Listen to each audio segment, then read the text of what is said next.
Welcome to the Little Falls Area Chamber of Commerce sponsored candidate forum. This session is for City Council candidates in Ward 1. My name is Deborah Bowles. I am the President CEO of the Little Falls Area Chamber of Commerce that proudly serves all of Morrison County. Joining us today are two of the three candidates that are running for City Council Ward 1. We have Robin Hensel to my left and Raquel Lundberg to my right. Incumbent Loren Boyum is not able to attend today due to some scheduling conflicts. This is a forum, not a debate. The candidates will share with us why they feel they are the best person to represent their ward, not to address their opponent's strengths or perceived shortcomings. The candidates have been provided the questions in advance. A coin toss was done to determine who would respond to the first question first, and that was run by Robin Hensel. The Chamber reminds the public that the views expressed by the candidates during this session are those of the individual and not those of the Little Falls Area Chamber of Commerce. Each candidate has 4 minutes to respond to the questions. We have a timer that is taking note of that. If they feel they would like to respond to what their opponent has said, they have 30 seconds to respond to that. So at this time, we'll go ahead and get started. And the first question will be answered by Robin Hensel.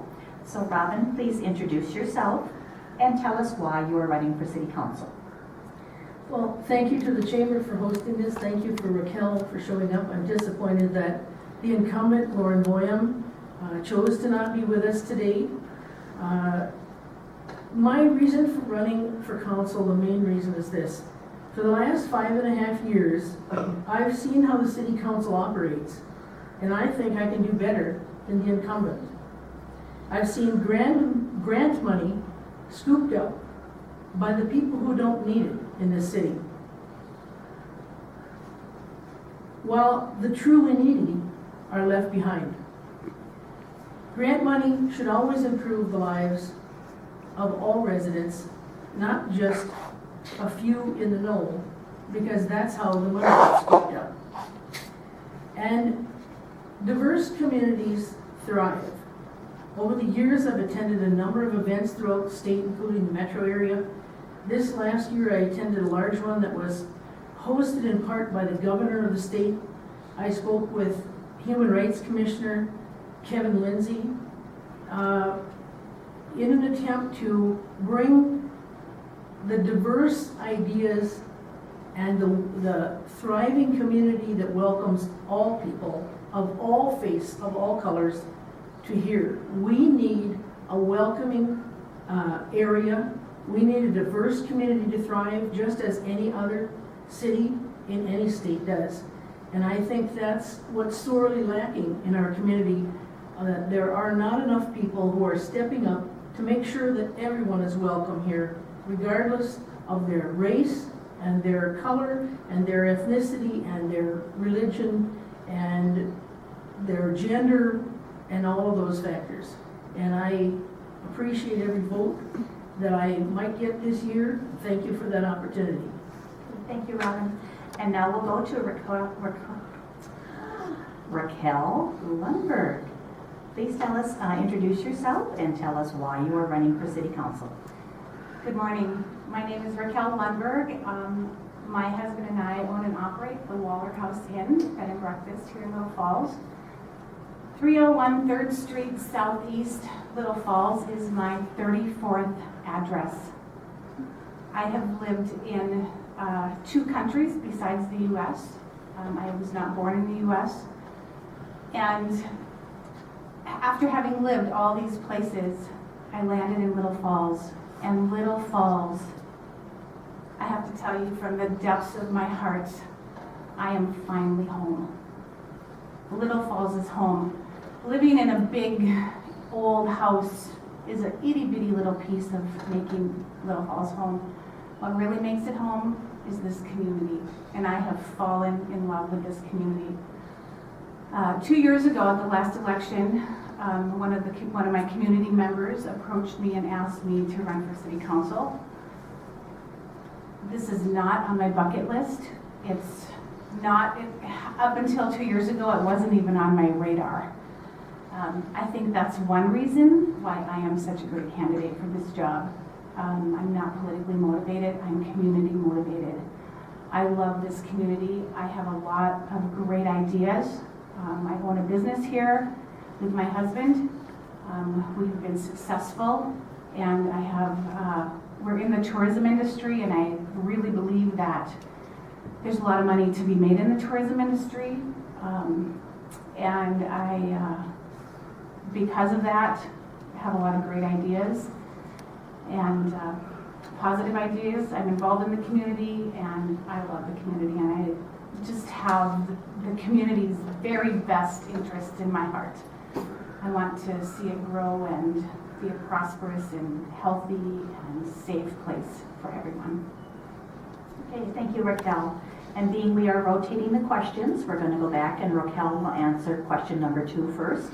And that question is, what do you see as the biggest 3 challenges facing the city of Little Falls? I think there might be more than 3, but Little Falls is the 3rd oldest city in the state of Minnesota, and our infrastructure is old and it needs to be updated. We've got underground, beautiful, beautiful brick and stonework underground for our storm sewer to run off, and it's not going into the storm drains. I think that's something that needs to be addressed, and it is being addressed on the northeast side of town.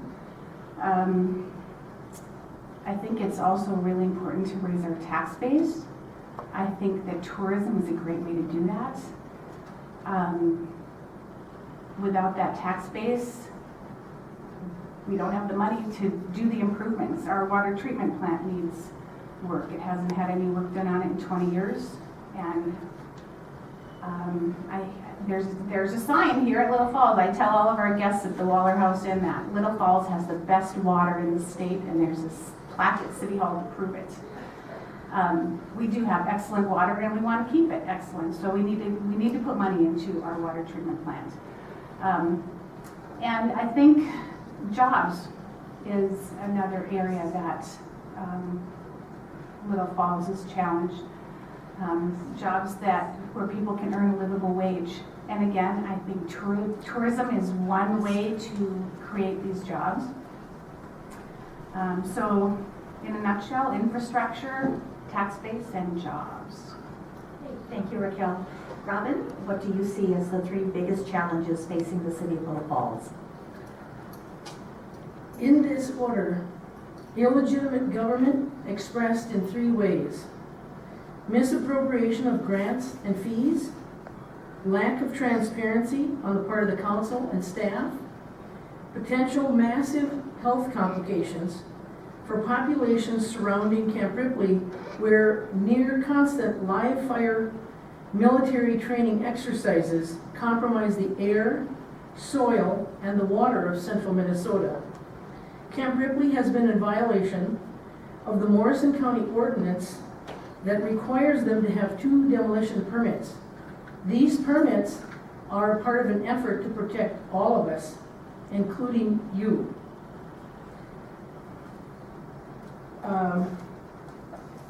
Since January 1, 2016, they have been in violation of those ordinances.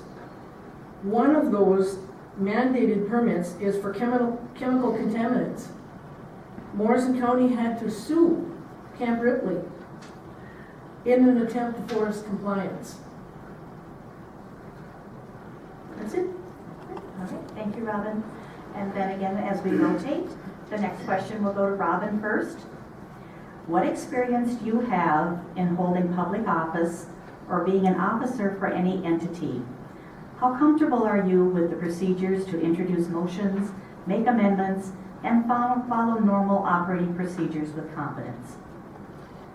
Having attended city council work sessions and meetings and hundreds of city meetings, committee meetings, for over 5 years, I'm very familiar with parliamentary procedure. The incumbent is not here today to answer this question. I've also learned how not to conduct meetings by looking at and observing how the city council, the former mayor, the current mayor, the former council, the current council, operate during their meetings. I'll give you one example how meetings should not be conducted.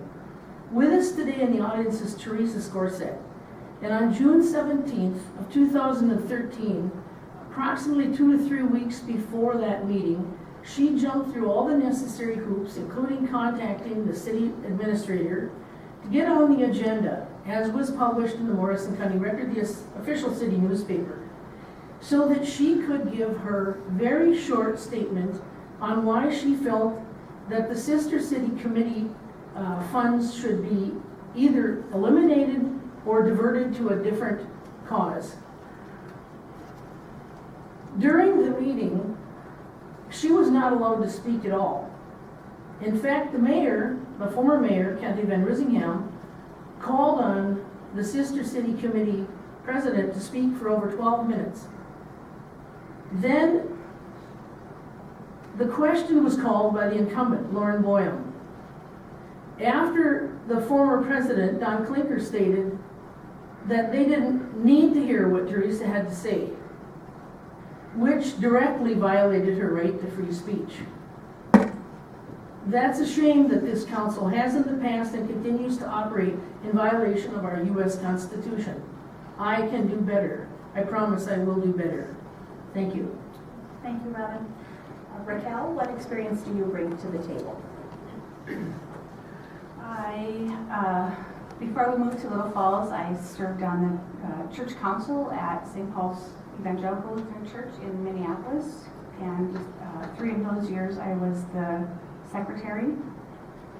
I served 4 years on the board of directors at Great River Arts here in Little Falls. I am currently on the board of directors at the Convention and Visitors Bureau in Little Falls. I've been on it 3 years, and the last year I've been president of the board. I have a pretty comfortable and good understanding of the operating procedures for running a meeting. Thank you. And we will come back to you again. This time the question pertains to the athletic recreational complex that is being worked on the north part of Little Falls here. Are you supportive of the possibility of a local sales tax to complete this project? Or to help fund the project? The community of Little Falls voted down this complex. And I believe that the overwhelming feeling was that Little Falls couldn't afford it. I believe that growth and change are really important for our community, and I think it is important to look for other options for funding this. There is the possibility of adding a 0.5% sales tax to sales within the city limits has been talked about. St. Cloud and Brainerd both do it. That's, I think, how they funded the splash pad in St. Cloud. I'm not opposed to it, but I think before any kind of decision is made, that some more homework needs to be done. We have the Exchange Arena in Little Falls that was, I believe, built by the Exchange Club. We do have service organizations that we can look to. We can look for some grant money. I think there are a lot of options. And in addition to having a complex like this built in Little Falls, I think we need to look at other infrastructure as well, because the city of Little Falls has just over 300 hotel beds. And if we get a big complex like that, where are people going to sleep when they're here?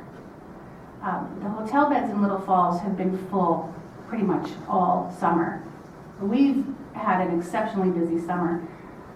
So in addition to putting in a big athletic complex and hopefully a bike trail down the road, I think we need to look at some other issues as well.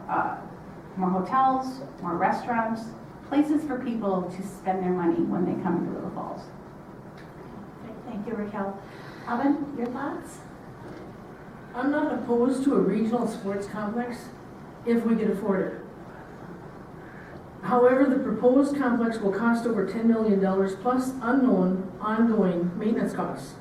We're facing necessary mandatory water and sewer infrastructure improvements, which will cost tens of millions, and according to Jerry Nafla, who is a current member of the council, he just stated in the earlier forum that our city, it will cost our city for wastewater alone, 9 to 10 million mandatory improvements, not optional. And for a drinking water plant, 10 to 20 million. Very little of that do we have any. The city is still about $20 million in debt. That matters. If a local option sales tax is to be pursued, which has been suggested by the elected officials and art committee members, it should only be for our water and sewer needs, infrastructure repairs, and not a sports complex the city's cash-strapped residents cannot afford. Thank you, Robin. And I want to add one thing. I'm also opposed to what your city council, city administrator, and staff is getting ready to do, and that is, in the next budget for 2017, it was suggested in one of the most recent work sessions that this city council may approve $50,000 of your tax dollars, our tax dollars, going to hire a firm to figure out how a local option sales tax can be implemented. So we're going to hire somebody with our tax dollars to go after more tax dollars. In my opinion, that's wrong. Thank you. Thank you, Robin. And we're coming back to you again for the next question. Okay? This is your chance to dream. Tell us, if the city of Little Falls had unlimited funds, what would be one project that you would set as a priority? A Woman's Peace and Justice Center to include year-round greenhouse and community-run cafe to provide food for the needy. This cafe would be open to the general public, have no set menu, pay what you can afford, free to the needy, have all guest volunteer cooks, and proceeds would help fund a much-needed homeless shelter and a separate domestic abuse victim safe house. I have many other ideas besides that, but I think that our city needs that. I think every city should have a Woman's Peace and Justice Center. If we don't have peace, we don't have anything. Without peace, we can't go about our business, to do our jobs, to go to schools, and to participate in everything that every good community offers. Today I'm wearing a shirt